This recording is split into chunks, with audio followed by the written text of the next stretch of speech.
അഴിമതി വിരുദ്ധ പോരാട്ടത്തിന്റെ തേരിലേറി അഴിമതിക്കെതിരെ അചഞ്ചലമായി വിടതടവില്ലാതെ വിട്ടുവീഴ്ചയില്ലാതെ പോരാടിക്കൊണ്ടിരിക്കുന്ന പാർട്ടിയാണ് തങ്ങളെന്നാണല്ലോ BJP അവകാശം ഉന്നയിച്ചുകൊണ്ടിരുന്നത്. ആ അഴിമതി വിരുദ്ധ പോരാട്ടത്തിന്റെ പോരാട്ടം വാഗ്ദാനം നൽകി അടുത്ത തവണ 400 സീറ്റിൽ അധികാരത്തിൽ വരും എന്നാണല്ലോ BJP പറഞ്ഞത്. ആ BJP ഇന്ന് അഴിമതിയുടെ ചെളിക്കുണ്ടിൽ കിടക്കുകയല്ലേ സുഹൃത്തുക്കളെ? ഷാജഹാൻ സാറേ, നമുക്കറിയാം നെഹ്റുവിയൻ കാലഘട്ടത്തിന് ശേഷം ഇന്ദിരാഗാന്ധിയുടെ ഭരണകാലം മുതൽ എല്ലാ രാഷ്ട്രീയ പാർട്ടികളും അഴിമതിയും ധൂർത്തും പണസമ്പാദനവും ഇവിടെ നടപ്പാക്കി നമ്മുടെ രാജ്യത്തെ മുച്ചൂടും മുടിപ്പിച്ചുകൊണ്ടിരിക്കുകയാണ്.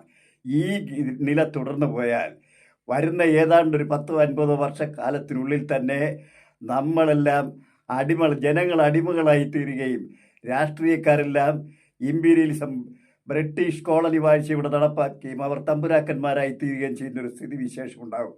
അതിനെ പ്രതിരോധിക്കാൻ നമ്മൾ വയസ്സന്മാർ ചേർന്നൊരു രാഷ്ട്രീയ പാർട്ടി ഉണ്ടാക്കിയല്ലോ.